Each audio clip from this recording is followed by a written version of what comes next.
आज हम हमारा विषय जो कि है कक्षा 10वीं का रचना के आधार पर वाक्य, उसको आगे बढ़ाएंगे। पिछले लेक्चर में हमने वाक्य क्या होते हैं और जो रचना के आधार पर वाक्य के भेद हैं उनके बारे में जाना। क्या क्या भेद हैं? 3 भेद होते हैं रचना के आधार पर: सरल वाक्य, संयुक्त वाक्य और मिश्र वाक्य। आज हम इन सभी को आपस में बदलना सीखेंगे कि हम सरल वाक्य को संयुक्त में, मिश्र में कैसे बदल सकते हैं, और संयुक्त को सरल और मिश्र में, और मिश्र वाक्य को सरल और संयुक्त में कैसे बदल सकते हैं। तो सबसे पहले हम सरल वाक्य को संयुक्त वाक्य में बदलेंगे। तो इसमें पहला वाक्य है, उसने घर आकर भोजन किया। तो इसको संयुक्त में बदलेंगे हम, वह घर आया और भोजन किया। अब यहाँ पे हम जो वाक्य है इसको 2 भाग में कर देंगे और बीच में जो योजक शब्द होगा वो रहेगा और का, और वर्ड का हम इस्तेमाल करेंगे यहाँ पर। इसके बाद में दूसरा वाक्य है, सरल वाक्य है, वह फल खरीदने के लिए बाजार गया। तो इसको हम संयुक्त में बदलेंगे, उसे फल खरीदने थे इसलिए वह बाजार गया। अब यहाँ पे हम इसलिए शब्द का प्रयोग करेंगे। ऐसे ही बहुत से शब्द होते हैं जिनका हम प्रयोग कर कर सरल वाक्य को संयुक्त में कर सकते हैं, जो कि हमने पिछले जो लेक्चर था उसमें जाने भी थे वो कौन से शब्द होते हैं। तो अगर आपने अभी तक वो वीडियो नहीं देखी है तो पहले उसे जाकर प्लेलिस्ट से देखें। उसके बाद में सरल वाक्य है। तीसरा जो सरल वाक्य है वो है, मोहन हिंदी पढ़ने के लिए शास्त्री जी के यहाँ गया है। अब इसमें संयुक्त वाक्य होगा, मोहन को हिंदी पढ़नी थी इसलिए शास्त्री जी के यहाँ गया है। कि मोहन को हिंदी पढ़नी थी इसलिए वह शास्त्री जी के यहाँ गया है। अब इसके बाद में हम सरल वाक्य को मिश्र वाक्य में बदलेंगे। तो सरल वाक्य है, देश के लिए मर मिटने वाला सच्चा देशभक्त होता है। इसको हम मिश्र वाक्य में बदलेंगे, जो देश के लिए मर मिटता है वही सच्चा देशभक्त होता है।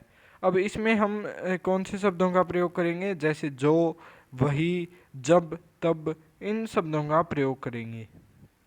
दूसरा वाक्य है, सरल वाक्य है, शिक्षक के सामने छात्र शांत रहते हैं। मिश्र वाक्य, जब तक शिक्षक रहता है छात्र शांत रहते हैं, या फिर जब तक शिक्षक रहता है तब तक छात्र शांत रहते हैं। उसके बाद में तीसरा है सरल वाक्य, मोहन ने मुझे जल्दी भोजन करने के लिए कहा। अब इसे हम मिश्र में बदलेंगे, मोहन ने कहा कि मुझे जल्दी भोजन करना है। अब हम संयुक्त वाक्य को सरल वाक्य में बदलना सीखेंगे। अभी तक हमने सरल वाक्य को संयुक्त में और मिश्र में बदला, तो अब हम संयुक्त को सरल में बदलेंगे। तो संयुक्त वाक्य है, शीला ने एक पुस्तक मांगी और वह उसे मिल गई। अब इसको सरल में कैसे बदलेंगे? यहाँ पर हम और को हटा देंगे और एक साधारण वाक्य बना देंगे कि शीला के पुस्तक मांगने पर उसे पुस्तक मिल गई, यानी कि उसे मिल गई। पुस्तक लगाने की भी हमें यहाँ पर ज़रूरत नहीं है, शीला के पुस्तक मांगने पर उसे मिल गई। अब यहाँ पे स्पष्ट हो रहा है कि उसने पुस्तक मांगी और उसे पुस्तक मिल गई। तो उसके बाद में संयुक्त वाक्य है, वह नहीं आया क्योंकि बीमार है। अब इसे सरल में कैसे बदलेंगे? वह बीमारी के कारण नहीं आया। उसके बाद में हमारा तीसरा संयुक्त वाक्य है, मुझे उसने देखा और वह खिसक गया। तो इसमें क्या होगा? मुझे देखकर वह खिसक गया। और इसी वाक्य को अगर हमें मिश्र में बदलना हो तो क्या होगा? जैसे ही उसने मुझे देखा वैसे ही वह खिसक गया। अब संयुक्त वाक्य को हम मिश्र में भी बदलेंगे। तो पहला वाक्य है, वह तेज दौड़ता तो गाड़ी मिल जाती। तो अब इसे मिश्र में कैसे बदलेंगे? यदि वह तेज दौड़ता तो गाड़ी मिल जाती। अब यहाँ पे हम यदि, तो, जैसे, वैसे, इन शब्दों का प्रयोग करेंगे। संयुक्त वाक्य है, दूसरा संयुक्त वाक्य है, मेरी गाय काली है और खेत में चल रही है। अब मिश्र वाक्य है, मेरी जो गाय काली है वह खेत में चल रही है, जो गाय काली है वह खेत में चल रही है। अब इसके बाद में तीसरा संयुक्त वाक्य है, सभा समाप्त हुई और सब लोग चले गए। तो इसे मिश्र में बदलेंगे, जब सभा समाप्त हुई तो सब लोग चले गए। अब हम मिश्र वाक्य को सरल वाक्य में बदलेंगे। तो मिश्र वाक्य है, यद्यपि वह मंत्री बन गया फिर भी उसका व्यवहार पूर्ववत है। इसको सरल में कैसे बदलेंगे? सरल में होगा मंत्री बनने पर भी उसका व्यवहार पूर्ववत है, यानी कि मंत्री बनने के बाद भी उसका व्यवहार वैसा ही है। तो दूसरा हमारा वाक्य होगा, मिश्र वाक्य है, चूंकि सुषमा बीमार है इसलिए वह स्कूल नहीं आई। अब इसका सरल वाक्य क्या होगा? सुषमा बीमार होने के कारण स्कूल नहीं आई। अब इसके बाद में हम मिश्र वाक्य को संयुक्त वाक्य में बदलेंगे। तो मिश्र वाक्य है, जब भी मैं वहाँ गया उसने मेरा सत्कार किया। तो मैं वहाँ गया और उसने मेरा सत्कार किया, यह हो जाएगा संयुक्त वाक्य। उसके बाद में हमारा दूसरा मिश्र वाक्य है, जब वह घर आया तब उसने भोजन किया। तो इसका संयुक्त वाक्य होगा, वह घर आया और उसने भोजन किया। तो अब जैसे संयुक्त वाक्य में बदलना होगा तो हम ज़्यादातर और शब्द का प्रयोग करते हैं या फिर इसलिए का। वैसे ही मिश्र में हो तो हम जब तब जैसे वैसे इन शब्दों का प्रयोग करते हैं, और सरल वाक्य में हम के कारण या फिर साधारण वाक्य बनाते हैं, एक ही वाक्य बनाते हैं।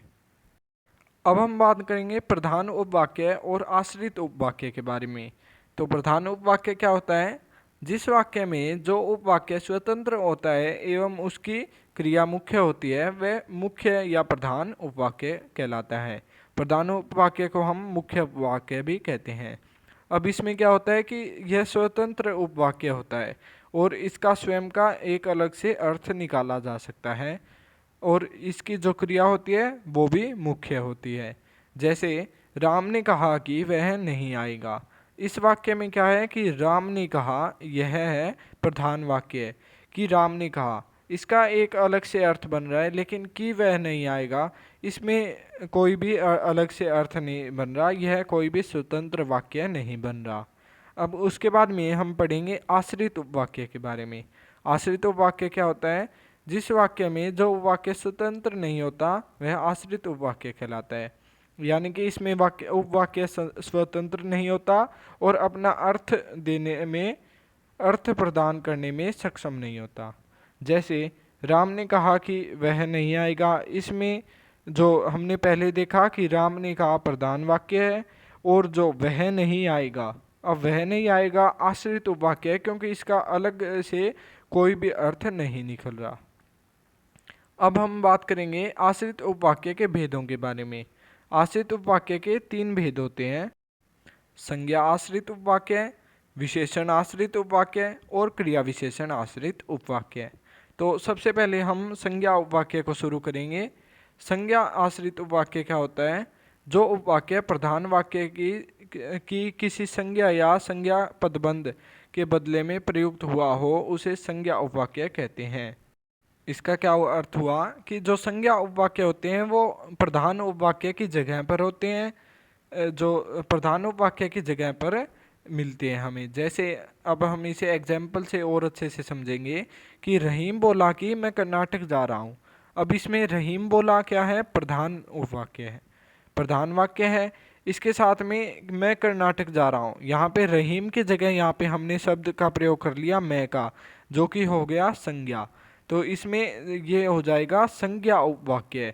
और इसकी एक और पहचान होती है कि जो संज्ञा उपवाक्य होते हैं इससे पहले की का प्रयोग होता है, ये की पहले आएगा फिर उसके बाद में संज्ञा उपवाक्य आता है। अब उसके बाद में हम विशेषण आश्रित उपवाक्य के बारे में बात करेंगे। तो जो उपवाक्य प्रधान उपवाक्य की किसी संज्ञा या सर्वनाम शब्द की विशेषता बताए उसे विशेषण उपवाक्य कहते हैं। अब विशेषण उपवाक्य क्या होते हैं? इसमें जो आश्रित उपवाक्य होता है वो प्रधान उपवाक्य की किसी संज्ञा या सर्वनाम की विशेषता बताता है। तो इसमें क्या है कि यह जो जिसे जिसको जिनको जिन्होंने जिसमें जिन्हें हालांकि योजकों से आरंभ होता है। अब इनमें जो जिस जिसे ऐसे शब्दों का प्रयोग होता है। इसका उदाहरण होगा, आपकी वह किताब कहाँ है जो आप कल आए थे।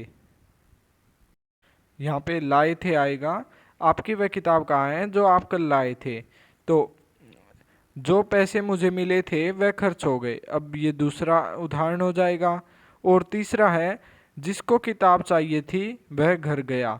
अब इसमें क्या है कि विशेषण उपवाक्य कौन सा होगा? जिसको किस किताब चाहिए थी, जो पैसे मुझे मिले थे। अब ये सभी विशेषताएं बता रहे हैं अपने कि उसे जितने पैसे मिले थे वो उनके बारे में अलग से विशेषता बता रहे हैं कि जो पैसे उन्हें मिले थे, जिसको किताब चाहिए थी। अब जो आप कल लाए थे, अब ये विशेषता बता रहा है कि जो आप कल लाए थे वो किताब कहाँ पर है। अब उसके बाद में तुम जिसे लाए हो वह कल भी आया था। अब वो कह रहा है कि तुम आज जिसे लाए हो वह कल भी आया था, यानी कि विशेषता बता रहा है उस व्यक्ति की। उसके बाद में इन वाक्यों में जो जिसको जिसे से आरंभ होने वाले उपवाक्य अर्थात जो पैसे मुझे मिले थे, जिसको किताब चाहिए थी तथा तुम जिसे लाए हो अंश वाले उपवाक्य विशेषण आश्रित उपवाक्य है। ये हमने बात कर ली कि ये जो तुम जिसे लाए हो, जिसको जो से आरंभ होने वाले वाक्य हैं, ये विशेषण आश्रित उपवाक्य है। इसके बाद में हमारा आखिरी टॉपिक है कि क्रिया विशेषण आश्रित उपवाक्य। जो उपवाक्य प्रधान उपवाक्य की क्रिया कोई विशेषता बताता है वह क्रिया विशेषण उपवाक्य होता है। जो प्रधान उपवाक्य की क्रिया होते हैं ये उनकी विशेषताएं बताते हैं।